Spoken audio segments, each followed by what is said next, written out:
Antes de que los mapas fueran trazados con líneas artificiales y las banderas extranjeras reclamaran tierras que no les pertenecían, África era un mosaico de reinos poderosos, extensas rutas comerciales y civilizaciones tan ricas en cultura como en recursos.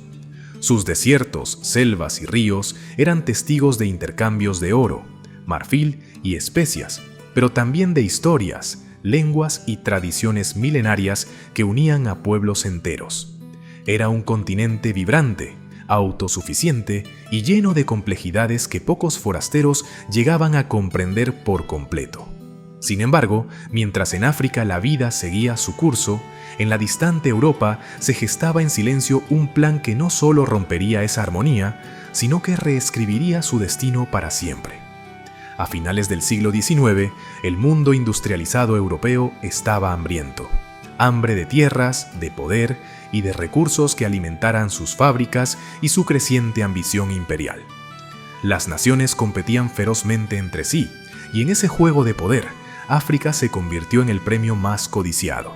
No era una conquista por ideología, ni siquiera por mera expansión geográfica. Era una carrera despiadada por despojar a un continente entero de su riqueza sin importar el precio humano o cultural. Y así, en los pasillos fríos y opulentos del poder europeo, comenzó a fraguarse una tormenta que pronto estallaría sobre África sin que ésta tuviera oportunidad alguna de defenderse. Si te gusta lo que ves, dale al botón de suscribir y activa la campanita para ser el primero en enterarte. En 1884, esa tormenta tomó forma en una sala cerrada en Berlín. Allí, bajo el brillo tenue de candelabros y entre paredes decoradas con mapas coloniales, los hombres más poderosos de Europa se sentaron alrededor de una mesa para decidir el futuro de un territorio que, en su mayoría, jamás habían pisado. Se discutieron fronteras, rutas de comercio y derechos de explotación, como si se tratara de piezas de un juego de mesa. No hubo un solo representante africano presente. Sus voces fueron silenciadas antes siquiera de ser escuchadas. Lo que ocurrió en esos días no fue una negociación, sino una traición cuidadosamente vestida con el lenguaje de acuerdos diplomáticos. A finales del siglo XIX, Europa se encontraba en una fiebre de codicia sin precedentes. Las revoluciones industriales, con sus fábricas rugiendo día y noche, demandaban cantidades inmensas de caucho para neumáticos, de oro para financiar imperios y de marfil para adornar los salones de la alta sociedad. Pero, más allá de la materia prima, había algo más apetecido: el poder. Y en ese tablero geopolítico, África, vasta, rica y aún en gran parte desconocida para el ojo europeo, se convirtió en el premio más tentador. Sus selvas, ríos y desiertos guardaban recursos que parecían inagotables, y su control prometía a las naciones europeas no solo riqueza, sino supremacía mundial. Fue en ese contexto que, en noviembre de 1884, el canciller alemán Otto von Bismarck envió invitaciones a 14 naciones europeas, sumando también a Estados Unidos, para reunirse en Berlín. Oficialmente, el encuentro se presentaba como un esfuerzo noble: evitar guerras entre potencias coloniales y establecer reglas claras para la ocupación del continente africano. En realidad, lo que se estaba planeando era una partición sistemática, una disección minuciosa de África como si fuera un enorme pastel en el centro de la mesa. Cada nación ansiaba su porción, y cuanto más grande y rica, mejor. Pero en esa sala, repleta de trajes oscuros y miradas calculadoras, había algo tan llamativo como imperdonable. Ni un solo líder africano fue invitado. No había reyes para hablar de sus pueblos, ni jefes tribales para advertir sobre los peligros de borrar siglos de historia, ni ancianos para recordar las fronteras invisibles que unían a las comunidades. En su lugar, los europeos trazaron líneas rectas en mapas que no entendían, ignorando deliberadamente las culturas, las lenguas y las tradiciones que habían moldeado el continente durante milenios. Y cuando el reparto terminó, los grandes jugadores se repartieron sus premios. Gran Bretaña tomó posesión del este y el sur, Francia reclamó el oeste, y el rey Leopoldo II de Bélgica se adjudicó el vasto territorio del Congo, no para su nación, sino como propiedad privada, convirtiéndose en dueño absoluto de un país entero. El continente fue cortado sin piedad, como si fuera un trozo de carne servido en un plato ajeno. Cada porción tenía un nuevo dueño, y entre los más voraces se encontraba el rey Leopoldo II de Bélgica. Su botín personal fue bautizado con un nombre que sonaba noble: Estado Libre del Congo. Pero el título era una mentira tan descarada como cruel. No había libertad en esas tierras, solo cadenas invisibles hechas de miedo y sangre. Las selvas se convirtieron en campos de trabajo forzado, y el caucho, tan codiciado en Europa, se extrajo a costa de un sufrimiento inimaginable. Quienes no cumplían las cuotas impuestas por los capataces armados pagaban un precio escalofriante. Sus manos eran amputadas como advertencia para los demás. En pocos años, esa maquinaria de explotación dejó un saldo que la historia casi ha borrado de su memoria. Cerca de 10 millones de personas muertas, víctimas de uno de los genocidios más olvidados del planeta. Los reinos africanos, conscientes de la tragedia que se abatía sobre ellos, no permanecieron en silencio. Enviaron emisarios a las capitales europeas, redactaron cartas, apelaron a la razón y a la compasión, rogaron por el fin de la violencia y el respeto a sus territorios. Pero sus súplicas se estrellaron contra la muralla de la codicia colonial. Las voces africanas se apagaron antes de cruzar las puertas de las salas de negociación. Mientras tanto, en el mapa del mundo, África se reducía a un conjunto de zonas de beneficio, territorios donde lo único que importaba era lo que podía extraerse de la tierra y de las personas. Para 1900, el continente estaba irreconocible. Más del 90% de sus tierras estaba bajo dominio europeo. Civilizaciones enteras quedaron interrumpidas, sus lenguas prohibidas, sus costumbres demonizadas y su historia reescrita para servir a la narrativa del colonizador. Sin embargo, entre las ruinas de esa opresión, algo comenzaba a germinar.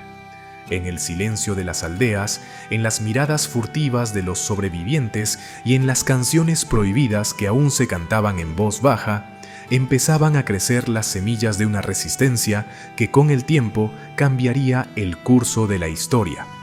África, aunque no estaba sentada a la mesa donde se decidía su destino, se convirtió en el menú sobre el cual Europa se sirvió sin ningún pudor.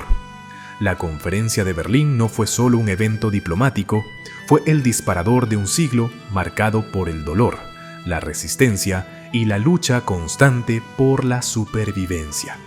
Pero a pesar de la violencia y la opresión, esta historia no termina con la entrega silenciosa de un continente. Al contrario, es solo el comienzo de un relato mucho más complejo, donde África se negó a ser una víctima pasiva y comenzó a trazar su propio camino de resistencia. Vinieron con armas modernas, con mentiras cuidadosamente construidas y con banderas que pretendían imponer un nuevo orden. Sin embargo, África no se arrodilló en silencio ni aceptó su destino sin lucha. Desde las altas montañas hasta las vastas costas, desde los densos bosques tropicales hasta los áridos desiertos, la llama de la resistencia se encendió y se propagó a lo largo y ancho del continente. Cada región, con sus propias tradiciones y líderes, respondió con valentía y estrategia a la invasión. Uno de los ejemplos más emblemáticos de esta resistencia fue Etiopía, un reino que entendió desde temprano la amenaza que representaban las potencias coloniales. El emperador Menelik II no solo armó a su pueblo, sino que también fortaleció y entrenó a su ejército con determinación, preparándose para un enfrentamiento inevitable. Más allá de la fuerza militar, Menelik estudió los tratados y maniobras diplomáticas con ojo crítico, dispuesto a defender la soberanía de su nación con todas las herramientas a su alcance. Esa preparación dio frutos en 1896 en la histórica batalla de Adwa, donde las fuerzas etíopes derrotaron de manera decisiva al ejército italiano. Esta victoria resonó como un golpe inesperado para Europa y se convirtió en un símbolo poderoso de esperanza y orgullo para todo África. Fue la prueba de que la colonización no era un destino irreversible y que la lucha por la libertad y la autodeterminación podía triunfar incluso frente a un adversario superior en armas y recursos. La resistencia africana había encontrado una voz fuerte y un ejemplo inspirador para las futuras generaciones que continuarían esta lucha por siglos. En la vasta extensión de África Occidental, la resistencia tomó formas poderosas y estratégicas.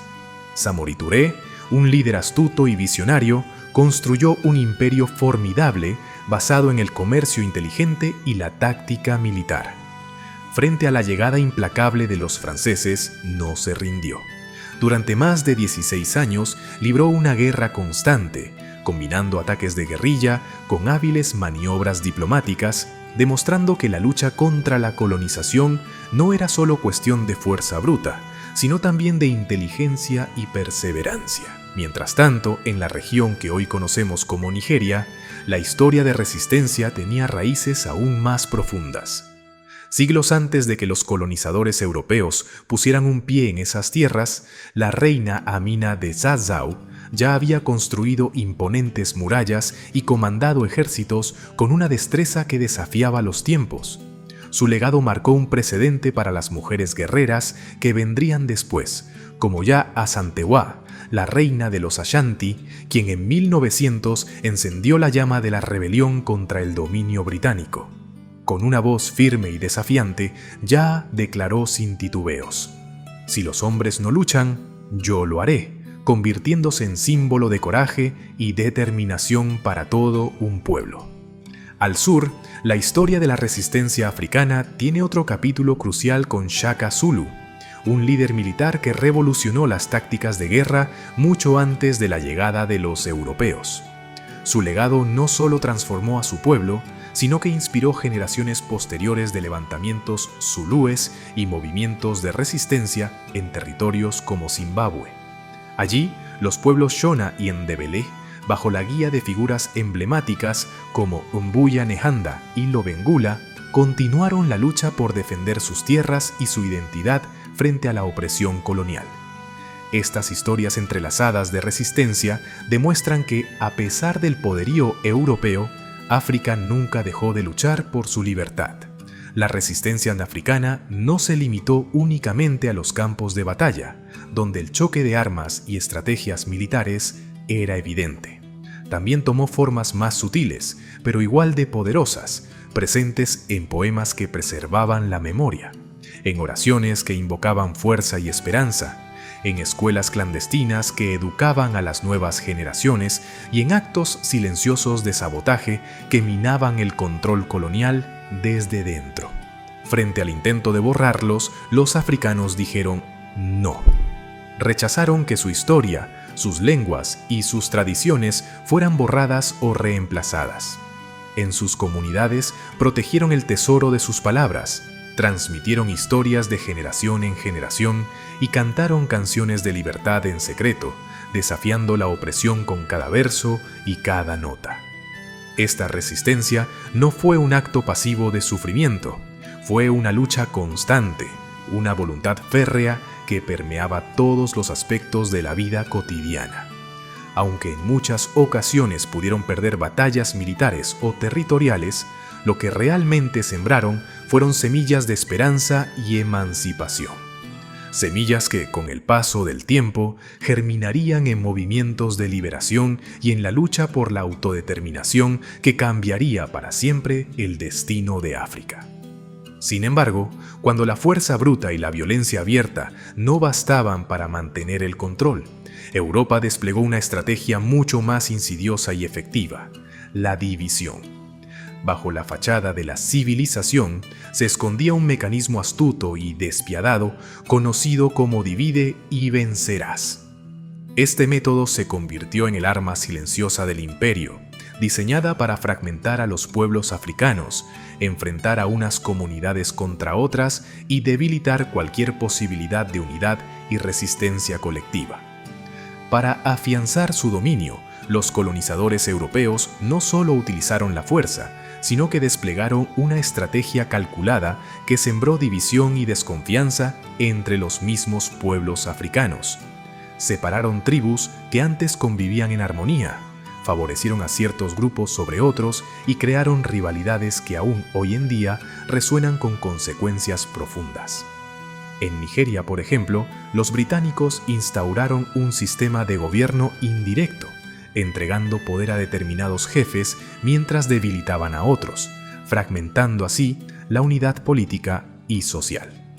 En Ruanda, bajo el dominio belga, se implementó la creación de carnés de identidad basados en categorías étnicas como Hutu y Tutsi, líneas artificiales que más tarde se convertirían en el detonante de uno de los genocidios más devastadores de la historia moderna. Pero la división no quedó solo en lo político o social, también se extendió a la cultura y la identidad. Los africanos fueron obligados a hablar lenguas extranjeras que reemplazaron a las suyas, juraron lealtad a monarcas que nunca conocieron y adoptaron religiones impuestas desde Europa. En el corazón del Congo, los niños fueron educados para odiar sus propias raíces y venerar a quienes los oprimían. Las escuelas se convirtieron en herramientas para borrar la herencia ancestral, mientras que las iglesias demonizaban las tradiciones locales y los medios de comunicación difundían imágenes y relatos que retrataban a los africanos como inferiores, incapaces de gobernarse por sí mismos. Sin embargo, a pesar de esta opresión cultural y psicológica, la resistencia nunca desapareció. Bajo la superficie aparentemente tranquila, la lucha continuaba y hervía con fuerza renovada. Intelectuales comenzaron a escribir y a cuestionar las narrativas oficiales, recordando y reivindicando la verdadera historia de sus pueblos. Escuelas secretas surgieron para enseñar la verdad que las instituciones coloniales intentaban silenciar. Poetas, padres y líderes comunitarios mantenían vivas las tradiciones y las historias, transmitiéndolas en voz baja para que la llama de la identidad africana no se extinguiera jamás. Detrás de la fachada de la civilización que proclamaban los imperios europeos, se escondía una verdad mucho más cruda y despiadada. Vinieron a robar. La repartición de África no fue un acto altruista ni una noble misión, sino un saqueo sistemático motivado por la codicia insaciable de recursos valiosos como el oro, los diamantes, el caucho, el petróleo, el cacao y el algodón. Europa dividió el continente para alimentar sus fábricas, llenar sus arcas y sostener su creciente poder industrial, sin importar el costo humano o cultural que eso implicara para los pueblos africanos.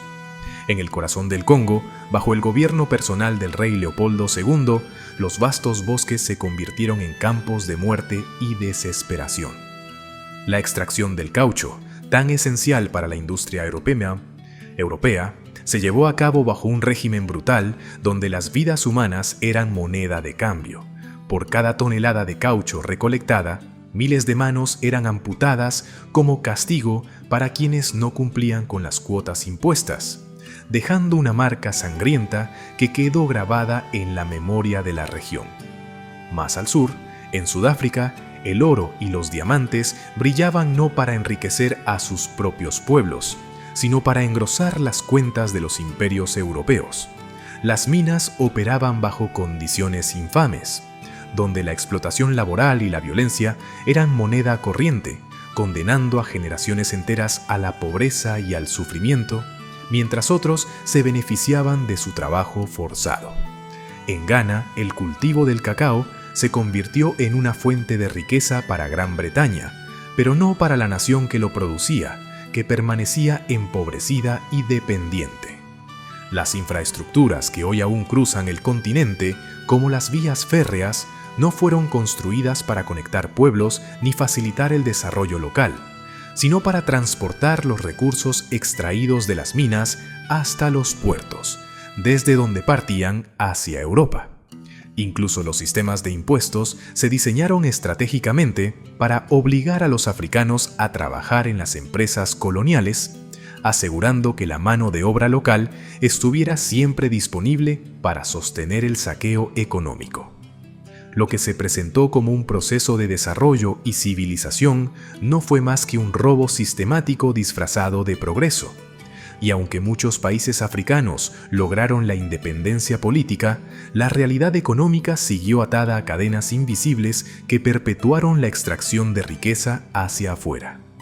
Las deudas impagables y los acuerdos comerciales injustos mantuvieron abiertas las puertas para que los recursos continuaran fluyendo hacia manos extranjeras, en una nueva forma de dominación que hoy conocemos como colonialismo corporativo. En la actualidad, África sigue sangrando a través de contratos abusivos, control económico externo y una influencia persistente que limita su verdadera soberanía y desarrollo. El legado de aquella repartición, trazada con líneas arbitrarias en la Conferencia de Berlín, continúa dividiendo no solo territorios, sino familias y naciones enteras.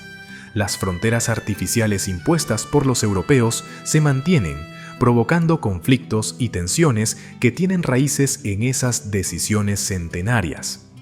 En las escuelas, la narrativa dominante aún privilegia a los héroes europeos, mientras que las figuras africanas y sus contribuciones quedan relegadas al olvido o la marginalidad. Las leyes coloniales, en muchos casos, permanecen vigentes y los sistemas judiciales suelen favorecer a quienes dominan la lengua y las costumbres heredadas del antiguo imperio, perpetuando desigualdades profundas.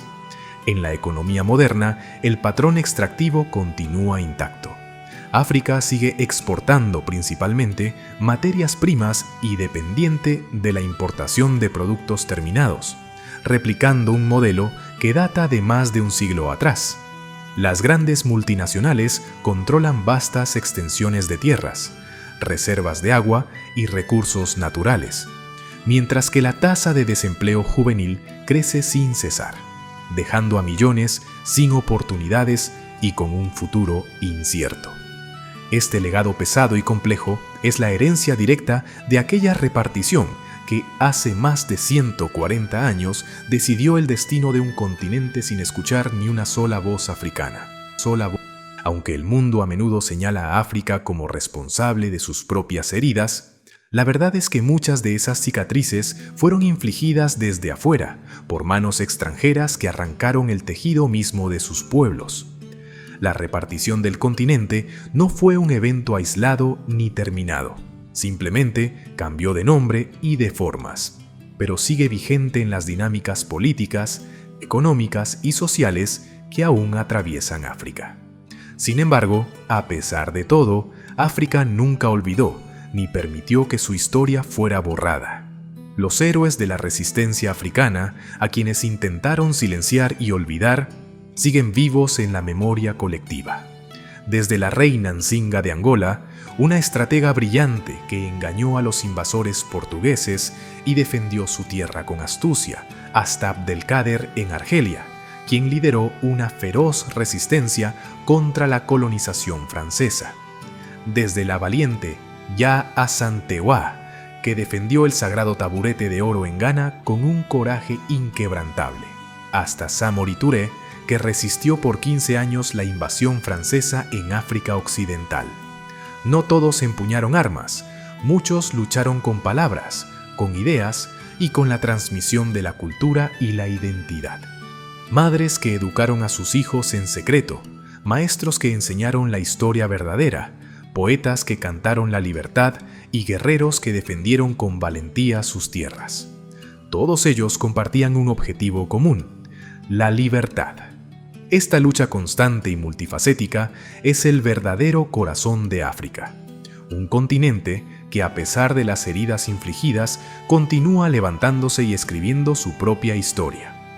Durante siglos, otros han sido los encargados de contar la historia de África. Fueron ellos quienes borraron reinos enteros, renombraron ríos sagrados y ocultaron la memoria de reinas y líderes que marcaron el destino del continente. Pero hoy, África ha decidido levantar su voz y reclamar el relato que le pertenece por derecho propio. Desde las antiguas bibliotecas de Tombuctú hasta las majestuosas ruinas de Gran Zimbabue, La historia africana está grabada en piedra, cantada en canciones ancestrales y escrita en las estrellas que han guiado a sus pueblos por generaciones. En esta nueva era, académicos dedicados están reescribiendo los libros para devolver la verdad a sus páginas. Cineastas apasionados restauran imágenes y narrativas olvidadas, mientras artistas contemporáneos recuperan símbolos que representan la esencia misma de la identidad africana. La tecnología, lejos de ser una simple herramienta, se ha convertido en el tambor que resuena en todo el mundo, llevando el mensaje de África a cada rincón del planeta, amplificado especialmente por la diáspora que conecta continentes y generaciones. Reclamar esta historia no es un acto de nostalgia, ni un regreso al pasado por mera añoranza. Es un proceso profundo de sanación, de recuperar el orgullo que les fue arrebatado y el poder para definir su propio destino. Porque quienes controlan la historia tienen en sus manos la llave del futuro. Y África, con una voz cada vez más fuerte y clara, está decidida a que ese futuro ya no sea dictado por aquellos que robaron su pasado. El continente está despertando, y esta vez la historia la escribirán sus propios hijos e hijas.